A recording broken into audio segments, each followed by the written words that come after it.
In this video, we're going to look at the indefinite integrals of some trig functions and also like exponential functions and logs.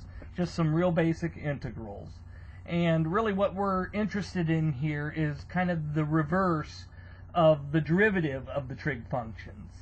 So doing those kind of finding the antiderivative of those. Okay, so let's first recall the derivative of the trig functions. So remember, the derivative of sine of x is cosine x, and the derivative of cosine x is the opposite of the sine of x, and the derivative of the tangent of x was secant squared x.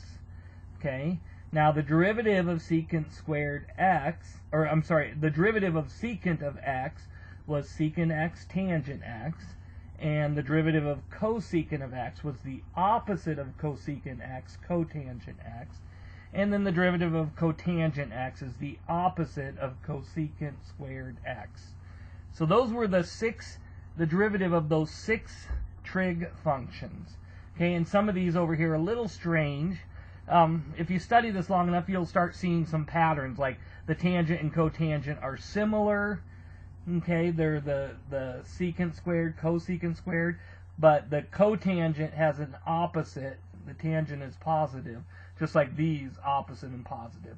And same here, like the secant and cosecant, the secant is the secant tangent, and the cosecant is the cosecant times cotangent, and this one has the opposite. This one doesn't. Okay, so those are the basically the derivatives of the 6 trig functions. So if we reverse these, here's some derivatives that we'll get. We're going to kind of officially say these are some antiderivatives, okay?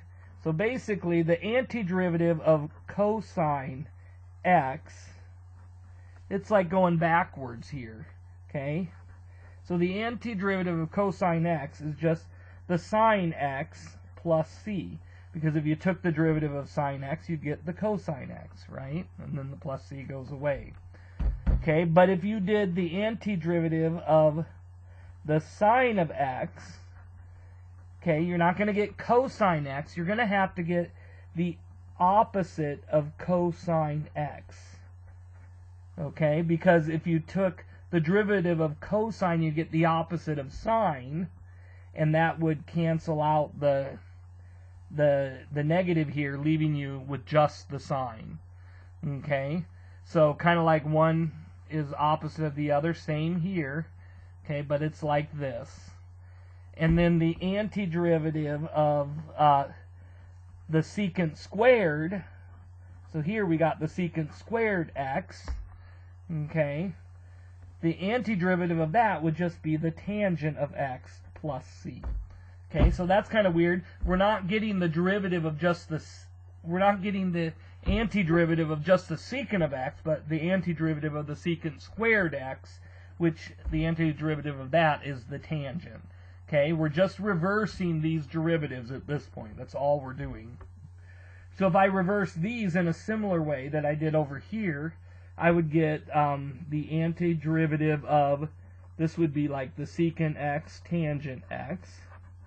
So if you had these multiplied together inside an integral, then you would get the secant of x plus c. Okay, so the antiderivative of the product of these two would be that. Okay, and then if I had the product of these two in here, so if I had the product of these two, just like over here, I would need a negative sign out front. And then I would just have the cosecant x plus c. So you'd have to have this negative sign out front, because when you took the derivative of cosecant x, you would get the opposite cosecant x, cotangent x, and then the negative sign would cancel out that opposite, leaving you with just this. Okay? So the derivative of this is opposite cosecant x plus c. And similarly with this, because this is the derivative of cotangent is the opposite of cosecant squared. So if I have the derivative of cosecant squared x, okay, then I'm going to need an opposite here. and then the cotangent x plus c. I'm going to need the opposite because if I take the derivative of that, I'll get the opposite of the cosecant squared. The negatives cancel out, leaving you with this. Okay, so notice what we're getting here are not the indefinite integrals of all 6 trig functions like we did the derivatives here. What we got is something not quite, but taking these here and sending them back to the 6 trig functions. So these are like the 6 trig functions, and the only difference is that these are all positive inside here, and the negatives are afterwards. Okay, so that's like, in a sense, reversing the trig functions. So notice what we're not doing here is we're not finding the indefinite integral of the secant of x. We're not concerned about that indefinite integral at this point. We actually don't got the tools yet that we would need to find this antiderivative. We're going to actually see, like when we do the substitution method in the next section, you actually can find this. I'll show you this. I promise to show you how to find the antiderivative of this one. But it would surprise you. The antiderivative of this is actually the natural log of the absolute value of the secant of x plus the tangent of x plus c. So this is not a very pretty antiderivative, right? But this is the antiderivative of that. So it's not as obvious as just taking a derivative, right? But there is a trick to getting this, and I think I should be able to show you that after we learn the substitution method. But the point here is we don't know the antiderivative, of all 6 trig functions. What we know here are integrals whose results give you pretty much the 6 trig functions. We're reversing the derivatives at this point. Later we'll learn some techniques for that. Okay. Now let's do something a little similar here for indefinite integrals of exponential functions and logs. And I think what I'm going to do, because we pretty much always deal with e of x. E of x is a very special function in Calc because it's equal to its own derivative. So recall here that the derivative of e of x is just equal to e of x. It's equal to its own derivative. That was a very special thing about e of x. And you can technically take any other function. Like I could take some base raised to the x power, and I could rewrite this as e natural log of a times x. Okay?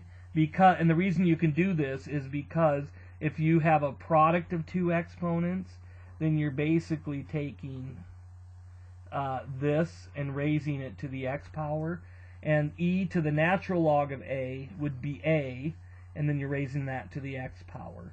Okay, so basically any other exponential function can be dealt with in terms of e, and this is just a constant, so you're really just dealing with e to a constant times x. And I'm going to actually show you how you can deal with these constants in the next video. If you have a constant times x, it's very easy to deal with that. And we know that if you take the derivative of e to the k times x, it would be like the power rule, right? You would have e, and then you would evaluate it at k times x, and then you would multiply that by the derivative of k times x, which is just k, right? So it would be like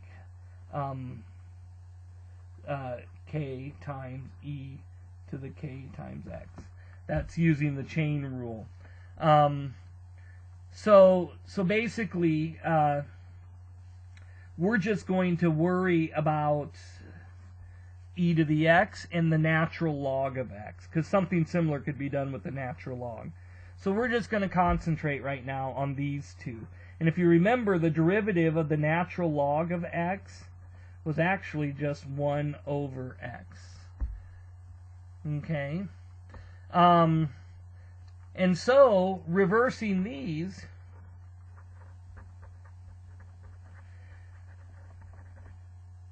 is going to give us the following: the antiderivative, or the indefinite integral of e to the x, is just equal to e to the x plus c. Okay, no problem there. And then reversing this one, we're going to say the integral of 1 over x is just going to be equal to the natural log. And because you cannot have a negative number, whenever you do the integral here, you're just going to deal with the absolute value of x. It looks like this, just because you can't put a negative number in there. Or you could take this function and restrict it to just the positive x values, okay? Or have the absolute value there. I know that's a little weird, but just right now in your mind, think if you're taking the integral of 1 over x, or the inverse of x, it's the natural log of the absolute value of x. In fact, that's where this is coming from here. See the absolute value of that? That's actually because you have the absolute value there in this one, okay? So these are the two main antiderivatives for exponential functions.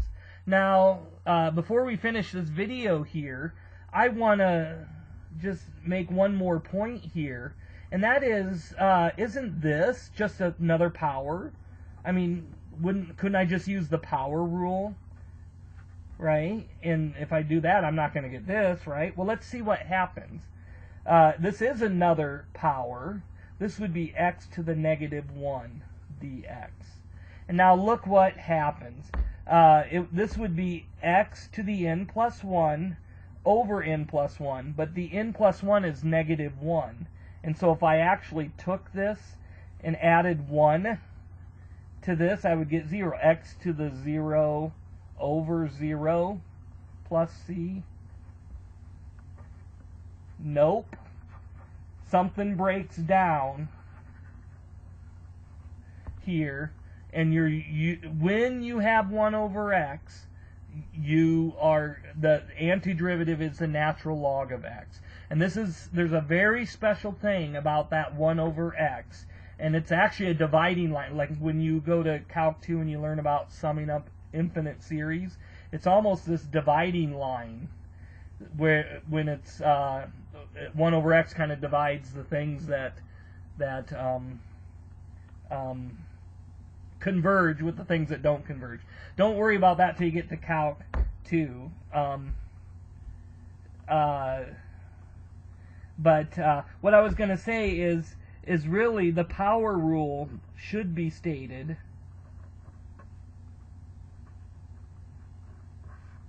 that the integral of x to the n d of x is equal to x to the n plus 1 over n plus 1 plus c for all x except x equals minus 1. In this case, this is a one number when this thing does not work with the power rule, as you can see. And in fact, the derivative, or the antiderivative of 1 over x is actually the natural log of the absolute value of x.